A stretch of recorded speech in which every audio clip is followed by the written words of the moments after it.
When did date night become just another night in front of the TV?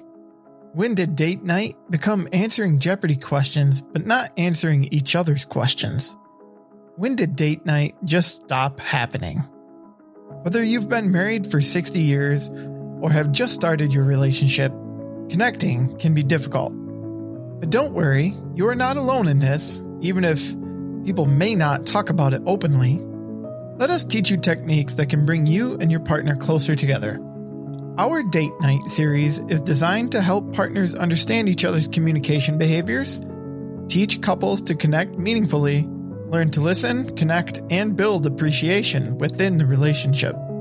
We know that schedules can be hard to coordinate, so we are offering this series at 2 different times. Wednesdays, beginning March 3rd, continuing March 10th, 17th, and 24th at 8 p.m., and Saturdays beginning March 6th, 13th, 20th, and 27th at 10 a.m. If you're looking for a special gift to give this Valentine's Day, why not give the gift of deeper connection and understanding? The price per couple for the whole series is $50, and this will cover the cost of the disc report for 2 people. We only have space for 25 couples, so claim your spot early. For more information, visit ourcommunitylistens.org. Welcome to the Our Community Listens podcast, where we strengthen relationships and build stronger communities through listening, leadership, care, and service to create truly human connection. Learn and partner with us as we imagine a society in which people care about each other first. Explore more at ourcommunitylistens.org.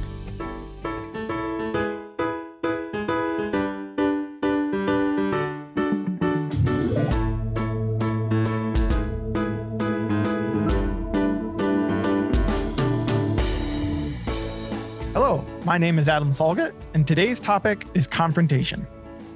Today we're going to discuss why we tend to avoid confrontation, when is the right time to confront, and we're going to discuss how to deliver an effective confrontation message, utilizing feelings, behavior, and impact.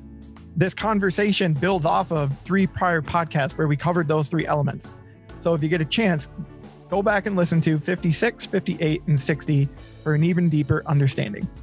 My guest is Julie Chapman, facilitator, and also she has been developing and delivering webinars for OCL for the last 3 years. Julie's based out of Charleston, South Carolina, and as we discussed in our pre-chat, it's a little chilly for her down there, so I hope she's staying warm. Julie, tell me a little bit how you're doing today and how you've been. I am doing great, Adam. Thank you for asking. Like you said, it's a little cold for us. 30s, 40s is Arctic, but we'll survive. Yeah, you'll get through it. Trust me. And I wanted to thank you for choosing to take some time and talk about confrontation with us. I know you've delivered a few webinars about this. Today, we're going to be talking, we're going to be taking elements from the webinar, Should I Confront, which is available on our YouTube channel. So we can get even, if you want some more examples and more in-depth information, you can find it there. But I'm going to start this conversation off by just talking about confrontation in general and ask you, why do we tend to avoid confrontation? And what are some words that come to mind that people share when they think about confrontation? There are many reasons we avoid confrontation. Some of us have unpleasant past experiences that are triggered when negative words come up or if someone starts yelling. We also like to be needed, or it's unpredictable outcomes. We fear hurting someone. We fear more conflict or lack of trust. Here's a favorite one, a false belief it will go away. Yep. A lot of times we believe that it will just go away. That's not realistic. May not be realistic, but I'll tell you that is one of my biggest elements is I kind of just will believe that it'll fix itself. I don't necessarily need to confront, but that leaves me in a bad spot sometimes, creating resentment or being annoyed with people when maybe I didn't need to be. Most of us avoid clear confrontation because we want to be kind to the other person. And we feel like it's too direct to be clear. My favorite saying is, clear is kind, unclear is unkind. We are not kind when it's a cloudy confrontation or when we start telling them everything they're doing wrong, and not the specific scenario. That is a really great way to illustrate it in my mind, because when I heard you mention in the webinar about when we're talking about people and not talking to people. And so when you're talking about being unkind, that's a little bit of that unkind, right? When you might be, for lack of a better term, talking behind someone's back, for example, and not confronting them, correct? Yes. And for me, this material was a game changer. I was one who hated confrontation, and I would avoid it like the plague. I grew up in a family that nobody confronted. We were always just kind, and things boiled up. And so I avoided it like the plague, and consequently, I wasn't very good at it. When I learned that we confront in relationships where we actually care about them, instead of, I thought that we had to protect relationships and that we swept everything under the rug. And all of a sudden, I'm like, wait a minute. When I care about this person, I'm not being kind when I don't tell them where I'm coming from. And I don't have to yell about it. That's the beauty of this method. I just go to them and lay it out. It is a conversation starter. That's all it is. That's the other point that I wanted to make sure that we bring up, and we say it often in our community lessons, that confrontation is a conversation starter. And we're not looking to create animosity or to create a fight, per se, an argument. We're looking to create a discussion, correct? Yes. And we are sharing something that is going on inside of us with the other person, because none of us are mind readers. Right. As much as we would like the other person to be able to read our mind, we can't do it. And so, Adam, you don't know what I'm thinking until I share that with you. And that's what is great about the confrontation message. Sets it up so when we start to listen, we start to see their backstory. We start to hear where they're coming from, and it might even change our perspective. Gotcha. Let's talk a little bit about getting to the point of needing to give that confrontation message. So before we decide that we need to give it, talk a little bit about the three choices that we have when we're met with something that's impacting us. When I'm deciding whether to confront somebody, I think of three moves that I can make. In every situation, I can accept the behavior. It may be something that I just say, they're doing so many other things well and right. I can just let this go. And I consciously make the decision to let it go. I cannot a month later throw it back in their face. It has to be a true, authentic letting it go, accepting it. If you don't mind, you shared an example in your webinar about some bar stools. Yes. I don't believe it was your specific example, if I remember right. It was someone else's, but it stuck with me. I think it was a really good one. I stole it many years ago. Yes, one of my colleagues traveled a lot, and she was coming home after 2 weeks on the road. Her husband had been home working. She walks in the door, and she walks into the kitchen, and there were a couple bar stools pushed out, and she stopped. And she said, and he looked at her and he said, really? Really? And she said, well, the bar stools, they're out. That's like one of my pet peeves. And he said, sweetheart, did you notice that the grass is cut? The flower beds are mulched and weeded. The carpet is vacuumed. The kitchen is clean. Dinner is in the oven. Everything is ready for you to come home. And I haven't seen you in 2 weeks. At that moment, she decided that she could accept his behavior. If he left out a bar stool every once in a while, it is just something she could accept because he was an amazing husband, good provider, awesome father. She could accept it. Now, she can't 2 months later bring it back up to him. It has to be a true acceptance. Yep, we talk about that often, a true acceptance, knowing that you can move past it each time it comes up, even in the future. So other than acceptance, and thank you for sharing that story, by the way, it did stick with me because it's easy for us sometimes to go, oh my gosh, I've told you 1,000 times. Well, I've also done X, Y, Z, so a little bit of grace would be nice. Right, exactly. So there's acceptance and our other options. Right. Let's use that scenario again. Sure. And say that she can't authentically accept it because it's not something you need to force yourself to, because then that's false acceptance. Sure. So let's say that she can't accept it. So she can adjust the circumstances. She can glue the bar stools to the ground. Right. She can get rid of the bar stools completely. Yep. She can never come home. She could divorce her husband. I mean, there's things that she could do to adjust the circumstances.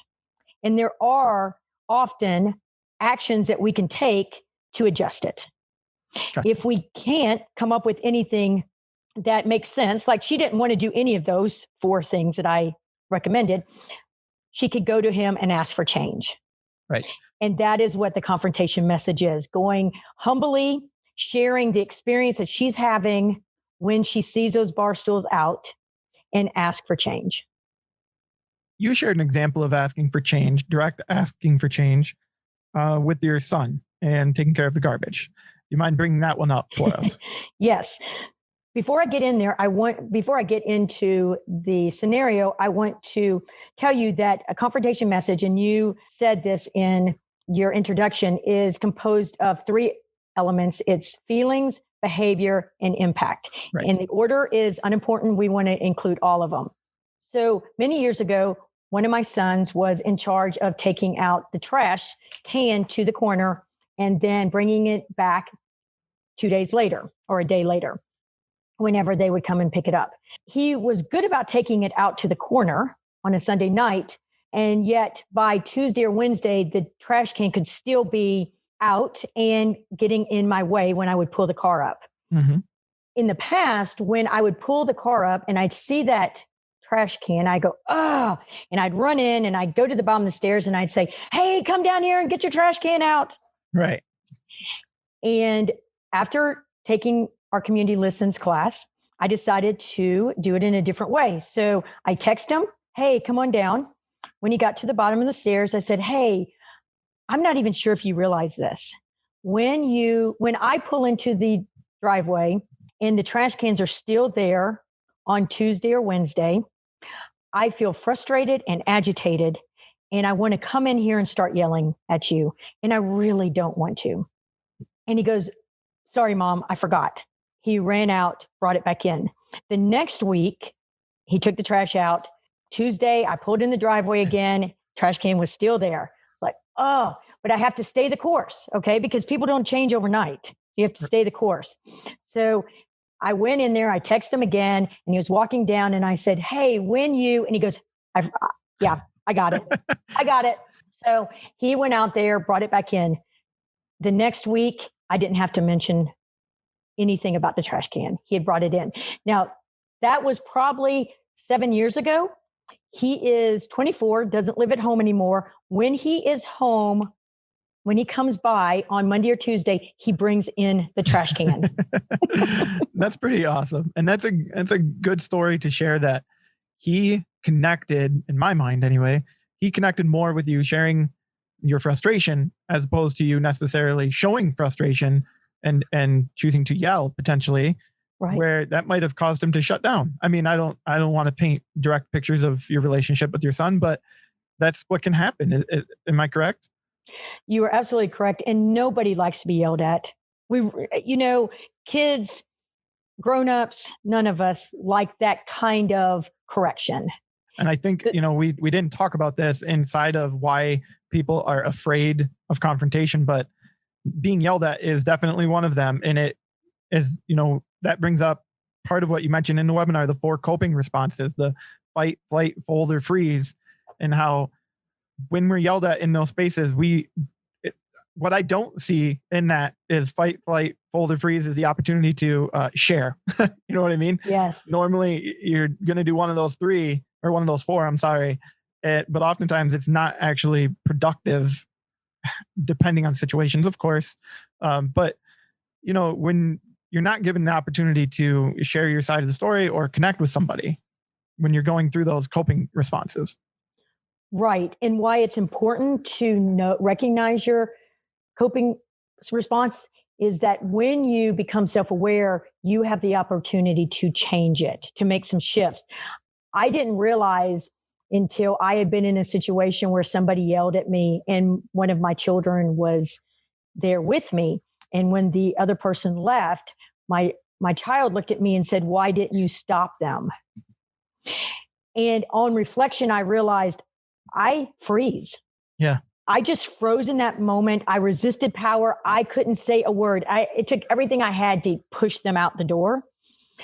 Now that I realize that I freeze, I don't freeze anymore. It's like you bring it to your consciousness, and all of a sudden you recognize it before you even go down that path very far.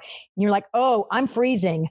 I need to send a confrontation message. Yep. So let's talk about that confrontation message again. And you've given a couple examples of, how we get to that point. Let's talk about, we've created the message, even the one with your son. You've gotten the message created. Can you speak about inflection, body language? Talk a little bit about the nonverbals when it comes to delivering that confrontation message, things that we should keep in mind. Words are really important. And you talk about spending time focusing on the words, right? Yep. And yet, words are 10% of our message when we deliver them in an emotional situation. 40% is our tone, 50% is our nonverbal communication. Our tone can derail any conversation. It can cause somebody to become defensive, just like this. So if we spend a lot of time on our words, but we deliver them with a condescending tone, yep, they don't hear a word we say. It's all about the tone. And that is also with body language. So, having your arms kind of open and not crossed, leaning in, good eye contact, allowing the person to feel like they have space. You're not trying to change the subject or move them along. You're just kind of being there. So you send the message and then you switch. You kind of switch gears and almost sit backwards in a chair, if you can kind of picture that movement, and listen. And you're listening to understand, not to reply. We all have reasons for why we do what we do. Often we don't know those reasons unless, Adam, you share with me why you did X, Y, or Z. When I start to hear your reasons, it may make perfect sense. Sure. And it could change my perspective or not, though I now have new additional information. And it's really important for us to listen to everyone, especially our teenagers. They do not open up unless they feel empathy. So empathy is about attempting to see it from their perspective, looking at it through their shoes.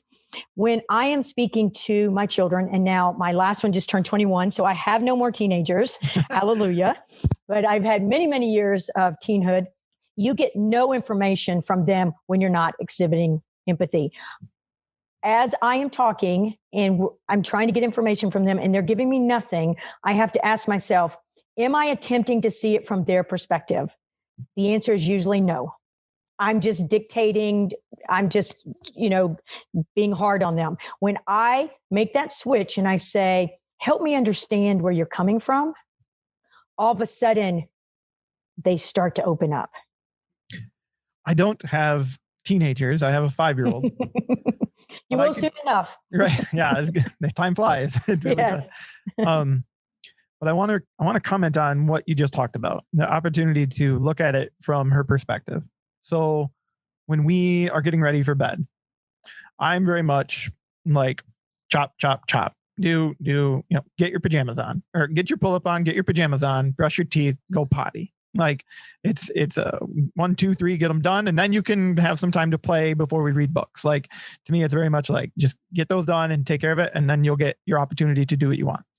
I've definitely caught myself at certain times needing to relax a bit and look at what it is she is trying to do in the middle of all of those things. Meaning she might be trying to play. She might be trying to collect some toys or a stuffed animal that she wants to bring to bed.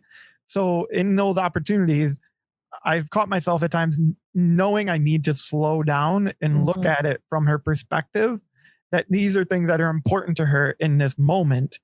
And obviously we're just getting ready for bed. If it's an extra minute, we have that extra minute. It's not get out of the house because it's on fire. It's not a danger, Right. So I think that's amazing advice to remember that we need to approach with empathy. And that was something that you mentioned in your webinar after delivering your confrontation message. You mentioned to everyone, did you show empathy?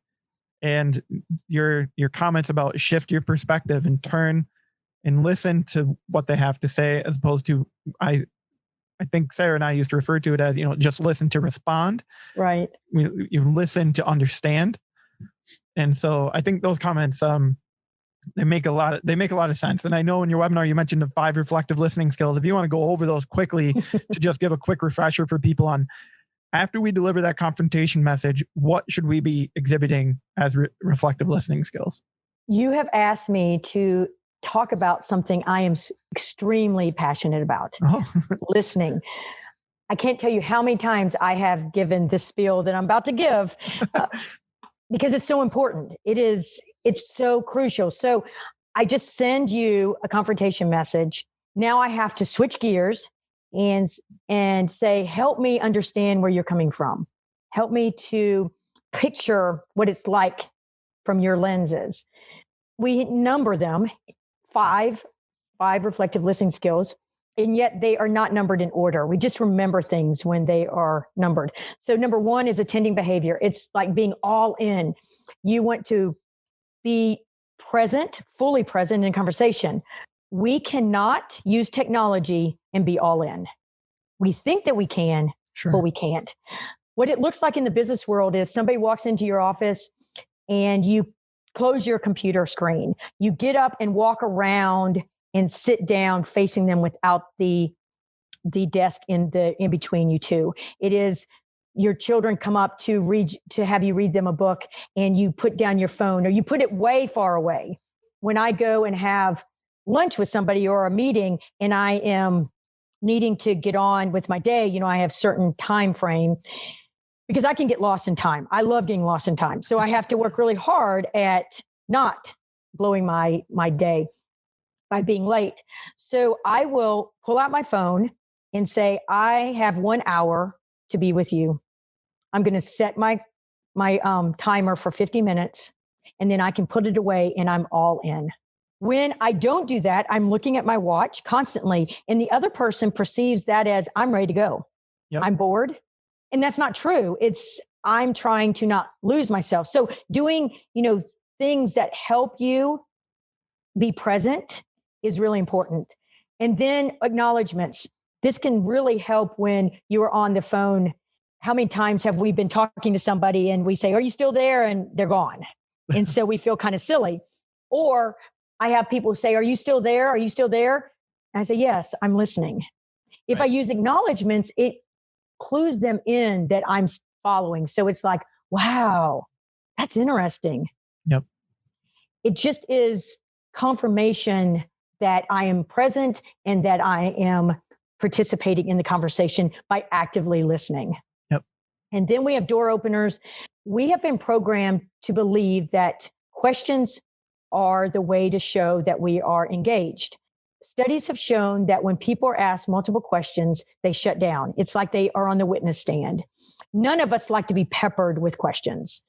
If you are in that situation, you really do just like, wait a minute, stop.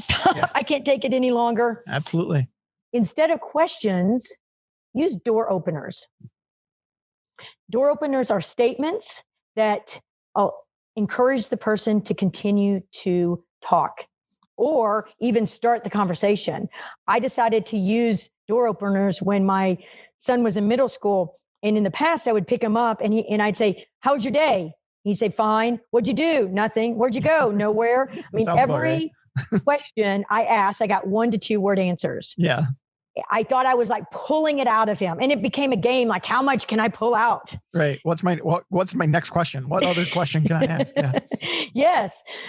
Instead, I decided to give him a door opener. Picked him up. He got in the car. I said, hey, tell me about your day. All of a sudden, he had to say something. He had to come up with it. So he was like, well, I made a 90 on my math test. I played soccer and PE. We ate hamburgers for lunch. And I don't have any homework. Wow. I mean, how much more information did I get by one statement over 4 questions? Plus, I'm guessing his inflection and his involvement was a lot different because you could have asked those and got the same exact answers, but he probably would have felt like you were just prying for information. Yes. And I may not know something that's important to him to even ask the question. When I open it up for him, then he tells me what's on his mind, what is important. Yep. I'm going to touch on this next one, silence. I'm going to make my standard joke. We don't do that on a podcast, though. Silence on a podcast makes people think their phone went haywire or something happened to the recording. But touch on it and what that means in conversation. I didn't even know that silence was a part of a conversation. I thought that when somebody fell silent, you said something witty, you changed the subject, you gave advice. It was now me having to perform. Right. That's a lot of responsibility. I thought that was my role. So when somebody fell silent, I would jump in. Okay, what do we do next? Silence is the place that people can start to breathe. Mm-hmm. It is amazing that often when we are peppering them with questions, they get anxious or they are trying to think on the fly. Instead, when we use silence, especially if we have given them a door opener, and then we switch gears and just start to use our silence, you almost can see them take a deep breath. There's punishing silence, and that's not what we're talking about. That's not, right. We all have been exposed to the silent treatment. Yep. Not what we're talking about. We're talking about inviting silence, where the person can continue talking, continue thinking. And this is crucial when we are in a confrontation, because I can give a confrontation message to the best of my ability. And if it's a hot topic, their anxiety is going to get elevated. Their emotional state is going to rise. Silence allows them to verbalize and then fall silent, to really go deeper in their thoughts. And I have seen silence used 2 or 3 times. I call them rounds. And the person returns back to logic. And all of a sudden they're not talking crazy anymore. It makes sense. And they're able to attack the problem at hand. Silence is helpful when you are allowing the other person to work through something that they need to solve on their own. Then there's 2 types of silence, right? There's internal silence and external silence. So internal silence can be the hardest because we are thinking of the errands that we have to go and run as soon as we leave talking to this person, or the laundry list, or whatever it is. We have to be purposeful about wiping our whiteboard clean. So you picture your mind being a whiteboard, and you just have to wipe it clean. And in the place of all those lists, or changing the subject, or telling a story, you start to think about, what are they actually feeling? And what is the scenario they're telling me about? What are the facts about this scenario? And then I send it back. So that's number 5. That's reflectively responding. That's what I was going to say, that this idea of the whiteboard and replacing it with, I really love that imagery of wiping it clean, but not just having it clean and listening, actually maybe taking mental notes on it, right? And that's almost what you're suggesting, I suppose. Yes. And the one thing that I did not say about silence is that there's also external silence. And that can be challenging to many of us, me included, when I first started using silence, because that was the thing I tackled first. I chose the hardest thing to tackle first. And I would actually have to put my hand over my mouth to remind myself, my finger, to remind myself not to talk. Or I would put a rubber band around my wrist and I would pop it when I was listening, to remind myself to be quiet. Here's another tip that I use. I have a son who's long distance, and so most of our conversations are by phone. And he may say something, and my initial reaction is to go, "Oh no," or something. And then he gets defensive. So what I've started doing is muting myself. And so that I can say whatever I want off the cuff, because you can beat yourself up for it. Sometimes you can't help it, but you can work on it. Yeah. I mute myself. And so then after I've said whatever, he didn't hear it. And then I can say, was that helpful? Should I say it? Should I say it in a different way? And if it wasn't helpful, then I just discard it. But it has done wonders to my relationship with them. That is a pretty interesting tip to utilize technology in that space. And it still allows you a little bit of freedom or leeway to let your mind speak, let your mouth go. But give him the space that he needs, and utilize technology as that benefactor, or as a benefactor. Right. So let's wrap that up with reflective response, though. We mentioned when you're keeping that internal silence and you have those kind of mental notes made on the whiteboard, how do we utilize that information? We reflectively respond. That was the last skill that I practiced. I didn't think it was that important. It didn't feel right. Because when you're learning these things, it's like learning a new language, and it doesn't sound right. It sounds staged. Right. I didn't use reflectively responding for quite some time. And then I was in a situation where somebody had to tell me this situation that was going on in their life. And I listened. I think I said 2 sentences in an hour, and they were both reflective responses. What I noticed when I used the responses in that way with the facts and feelings. So I would say, wow, when you sound frustrated when he hangs up the phone without saying goodbye. Yeah. And then she would say, yes, it really does frustrate me. And sometimes we don't even realize what we're feeling until somebody feeds it back to us. And they're like, oh my gosh, yes, I am frustrated. Or she could say, no, I'm not frustrated. I am ticked off, or I'm agitated, or I feel disrespected. Don't be afraid of getting it wrong. It shows the person that you are listening and that you are clarifying. Yep. What is beautiful about number 5 is that you can't fake that. I say that you can't fake any of these. I mean, you have to be all in. As you get better at doing this, I can sort of listen and be doing other things in my mind. People call me on it all the time, though, because they know what it's like for me to be all in. My kids are like, Mom, you're not listening. When before that was probably my MO, but now they know what it feels like to really be listened to. So they definitely let me know when I'm not. The thing about reflectively responding is there's no way that I can fake it. And that's why it's so powerful. People know beyond a shadow of a doubt that they are being heard. It doesn't mean we have to agree with them. It means that we are accepting that this is where they are at the time. Right. And we are listening to understand. Our conversation is focused around confrontation. Yes. Covering these listening skills, though, again, I think oftentimes when we think about these, we just think about them in our everyday conversations. We don't think about them and how important they are when it comes to confrontation. And us going through all of this really made me realize, after you deliver that confrontation message, if you don't sit back with these in mind, you're really potentially creating a powder keg, right? You could be just waiting for that person to say something for you to jump at them, or for them to come back at you. But if you're listening with these 5 skills in mind, it can change everything. Would you agree? Yes. In the past, when we aren't thinking about these skills, we deliver a confrontation message, however it's composed, and a lot of times it's with yelling. And then we want that person to go away and come back changed. Yep. That's impossible.